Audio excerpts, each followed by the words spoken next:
Hello, I'm Vinny Ferry, aka Vince the Voice. I would like to share with you the story of my friend, Jacey Wyatt.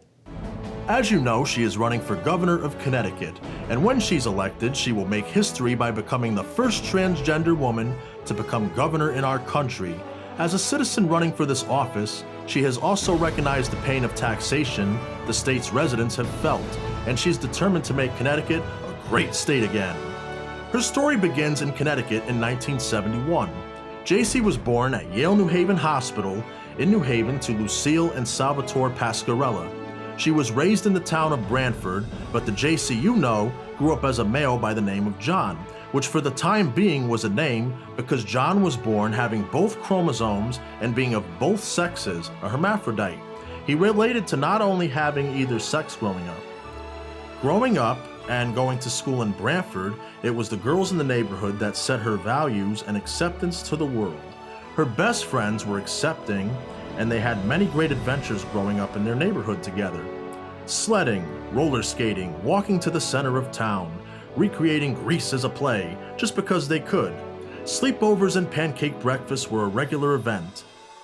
She always had female voice and features, even in high school, and it had never changed, but life has ups, downs, and she lived through many hard and emotional times that only made her strong, brave, and the woman who could lead us today. Eventually, she found herself focused on being an architect. She studied hard-built projects and made honors in school. She was spending more time drawing and building with Lego blocks that eventually became a model city to play with in the basement for her neighborhood friends. Coming up together, imagination and ingenuity was paramount as her family had limited funds, but a great supportive balance of family and friends in her life.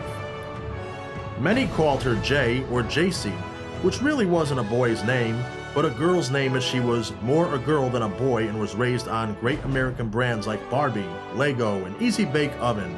She didn't relate to the boy things growing up, and her family didn't push her to. They left the boys things to do to her older brother Robert. She didn't play sports in school. She was even excused from activities where gender could cause issue at school through doctor's notes that saved embarrassment in gym class and locker rooms. Her determination to be great in business became reality when she led the class of 1989 to one of the most successful advertising and sponsorship for the Branford High School class when she got the high honor to be the business editor for her high school class and yearbook. She received thanks from her classmates and school by gaining a scholarship from Branford PTA Council, Public School Scholarship Fund veterans of World War II for $600, and was also awarded the Milestone Award from the contributions to the Milestone Yearbook. She even received a letter from the first selectman, Judy Gott, thanking her for her hard work and wished her great success in her higher education studies in college and hoped she reached her goals. The day she finally recognized that his gender was about to change forever was the day her high school yearbook picture was taken. Her hair was cut short, and she realized she was acting a part for the photo. It was her being a him, but it just wasn't. It was right after this that she started the process with the aid of doctors to transition into a woman, the beautiful woman that she had always been inside. She was undergoing some major changes in her life, naturally and cosmetic, hormone therapy, 3 nose rhinoplasties, and other cosmetic facial corrections, a legal name change where the name Jacey Wyatt became legal, which was inspired from one of her favorite movies growing up, Baby Boom.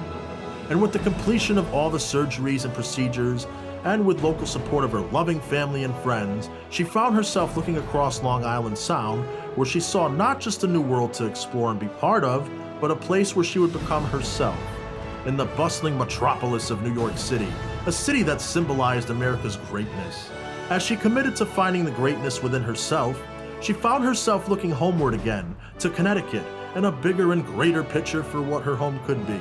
Jacey's first job was at Connecticut Hospice, and this wonderful place symbolized life forever, and the co-workers were some of her best advocates to be happy in yourself. She initially started with her immediate surroundings in Branford, and involving herself in her community using her self-taught value skills acquired while visiting New York City almost every week, but soon saw a need to open the window to the even bigger picture. She wanted to make Connecticut whole again, to be the best place to live in and call home. Jacey loved to go to New York City, and she started taking her mom, cousins, and friends on trips to the city so Jacey could explore more and more. One of the most fascinating things that shows how involved to learn and listen is Jacey can point to a skyscraper in New York City and tell you who built it, designed it, and what company is based in it. She couldn't wait to see the city, the buildings, and the people made her feel that this is where she belonged. Eventually, a developer named Donald Trump became her idol, as he inspired her to be one day building skyscrapers and great developments like him because she saw his buildings being built all over the city that she spent years exploring the city.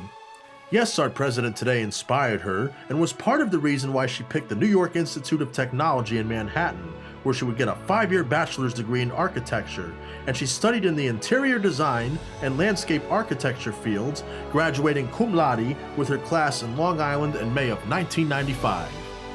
Her father was a Connecticut state worker and was the greatest supporter in Jacey's life, even till his death in 2003.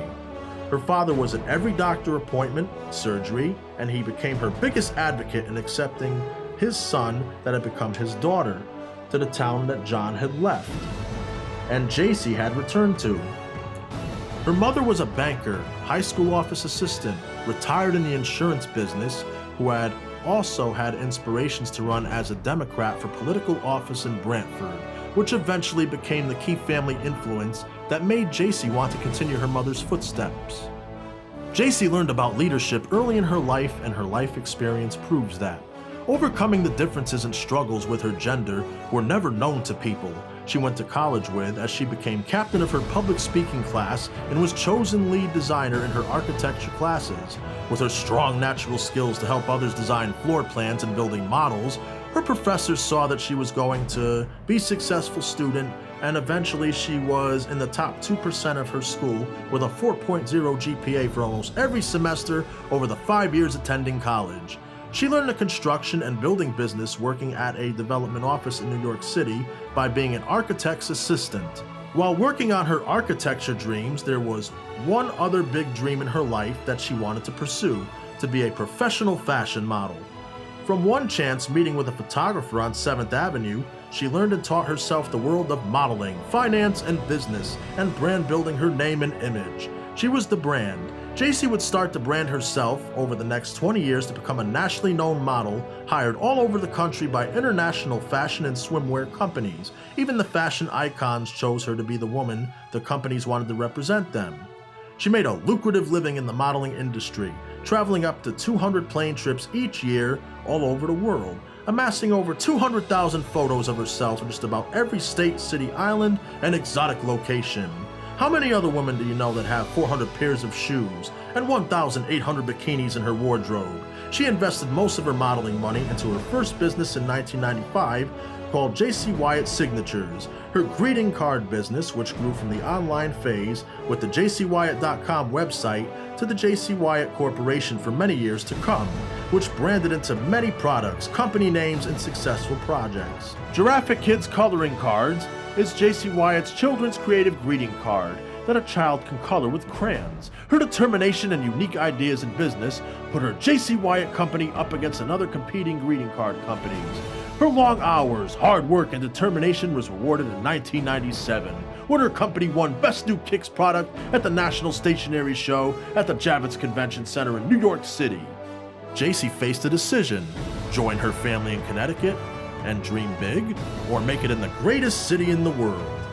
The decision was easy. She returned to Connecticut. Jacey's first notable project was less about renovating a building than helping clients rediscover its soul in her designs.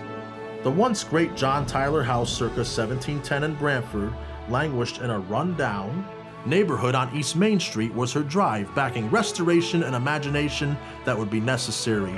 The owner chose Jacey Wyatt. Jacey convinced the banks that they had a moral obligation to invest in her plan and ideas, and negotiated with the landlord and the town, jump-starting a project and creating new construction, retail, and community service jobs. Jacey's striking new building, called the House of Jacey Wyatt Country Store, which once lay dormant for years, now revitalized the neighborhood. Jacey grew her company brands and kept adding more and more products and brands, including the Nut House collection, her incredible packaging of nuts into tins that resembled paint cans, having the color of the graphics on the labeling to match the nut. These became yearly corporate gifts, being shipped all over the United States by leading corporate CEOs and company owners. Jacey became the woman to go to in the corporate gifts market, and she added yearly more and more companies calling her to be the holiday gifts.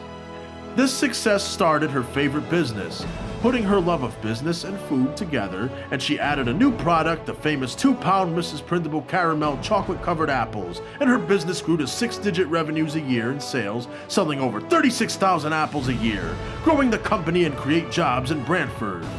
The success and incredible mind she has for marketing the vision of her own products, being made with her name on it. Jacey Wyatt Chocolatier Company was born from her love for gourmet foods, her handsome chocolates, truffles, chocolate-covered apples, chocolate-drizzled popcorn fudge, and more was the tastiest addition to the Jacey Wyatt Corporation Company. She respected her town's history, and with her brilliant business and marketing mind living in one of the oldest structures in Brantford, to develop a successful business, she became the vice president of the Brantford Historical Society. Being one of the youngest members ever to be on the board, her incredible interest in Brantford history helped her to inspire relationships, bring people together, and lead the group with her new ideas and bring new fresh ideas to people that respected her.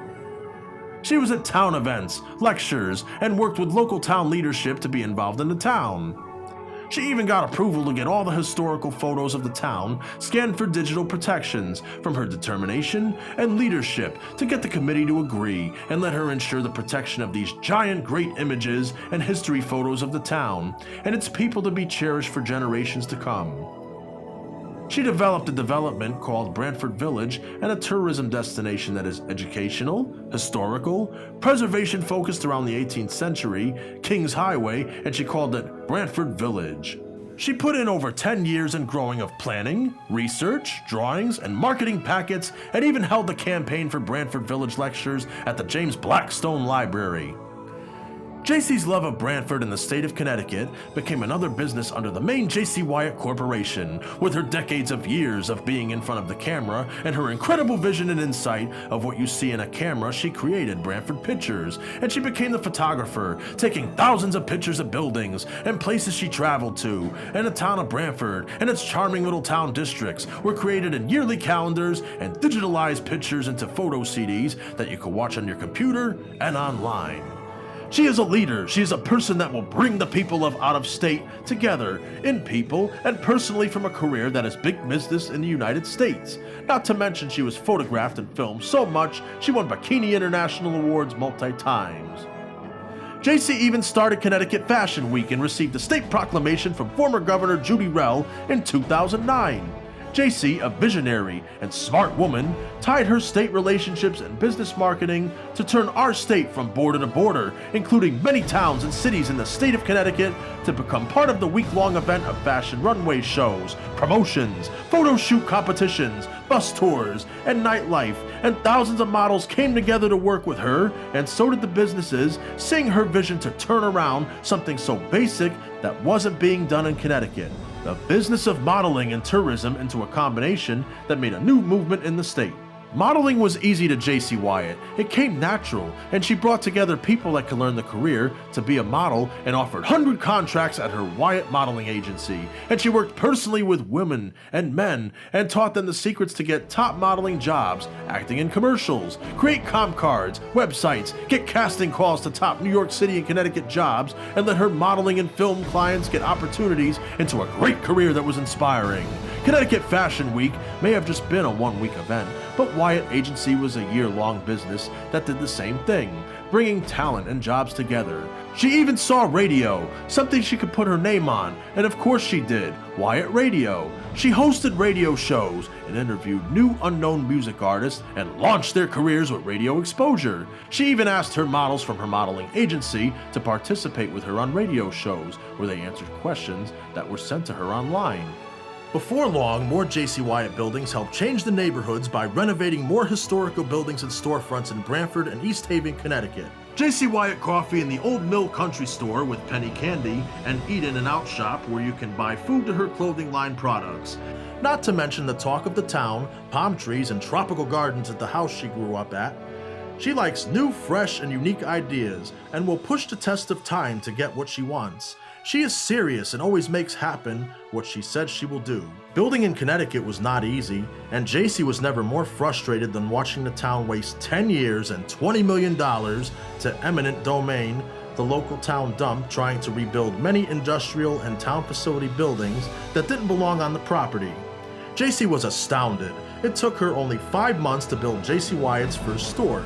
So she stepped in, took over the project design. In just 1 month, she designed, drew up the plans, and made the presentation to town officials of the ideas to build an 18-hole golf course on the site, coming in under budget and with a potential tax revenue return to the town of $2 million a year on a property that is currently costing the town $20 million and rising. She took over another town meeting and caught the ear of the first local selectman, Anthony DeRoss, who listened to her and made many in town wake up and see that this was a project tied up in red tape, but that it was a great idea and should be built. She impressed thousands of people in the town of Brantford with this plan, and the neighbor residents supported her. Jacey's plan transformed a landfill into a championship public golf course and would have saved the town millions. But what happened next? A Republican won the next election, and afterward this plan and its valuable tax revenue idea was dropped, and to date nothing was ever built on the site under the current political administration. She started and hosted a local TV show called Visit Brantford, where she would create monthly informational business and real estate developments, shows at BCTV studios in Brantford. Being in front of the camera for years made it easy for her to become the producer and director of new TV shows and of course volunteer endless hours at the studio. She created new shows never seen before from her unique vision and leadership time to develop new visional shows that thousands of Brantford residents watched on local cable television. Jacey joined the Republican Town Committee and they asked her to run for tax collector and for the RTM in Brantford. Even during the election season, she would be in the studio working behind the scenes to develop new information TV shows to let Brantford residents know where she stood on the local politicians. She speaks her mind and shares the concerns at local meetings and was honored to put in hundreds of hours of volunteer time a year to the town of Brantford at many town committees, garden club, library fair, and town clean litter pickups. She is also a member of the Brantford Parks and Open Space Authority and was appointed by both the Democrats and Republicans for 2 terms. So if you have not got it by now that there is nothing Jacey can't do that she doesn't set her mind to, and many know when she says she's going to do something, she follows through and makes it happen. She is a woman that can do many things at once, and her ability to be accurate and accountable, to oversee her business empire, and growth closely and do unlimited aspects to go from meeting to meeting, projects to projects, hour to hour, is a talent that you don't see in many these days, but she can. Her incredible time management will set her up to be an incredible governor like no other candidate. But the most important thing to know about Jacey is that she listens to the people and genuinely wants to help and is asking for you to help her become the next governor of Connecticut because she is ready to listen to you. Today she's not only put herself firmly on the path to governor, but also put herself under fire, stating boldly she can and she will turn Connecticut around. Jacey could have continued her successful career and spent more time with her mother, traveled to her home in Scottsdale, Arizona, but instead, she has made the choice to run for governor and make Connecticut a place people are proud to call home again. Jacey will bring Connecticut revenue income from $17.3 billion to an $89 billion a year increase from tourism developments, and letting the state be the focus of what makes it great, and let Connecticut location in New England the family, lifestyle from waterfront to hills, the great place to stay and live natural resource that many of us call home and love about the state. We need to remember our history, we need to preserve it, and we need to grow and see tourism and economic development back into the strengths of towns, economics, and make Connecticut a destination again. The new Connecticut future isn't just getting the strength of the Connecticut financials, but to bring change to tax regulations, restrictive laws, and bring better quality of life to the people of Connecticut. Twin Harbors Airport is an economic future of Connecticut, bringing billions of new tax revenue to the state. The futuristic development that brings travel to a new international airport that transports 45 million visitors a year in and out of Connecticut, including an airport redevelopment transport system, hub for planes, trains, and a cargo crate port destination that will all be part of the new Connecticut future.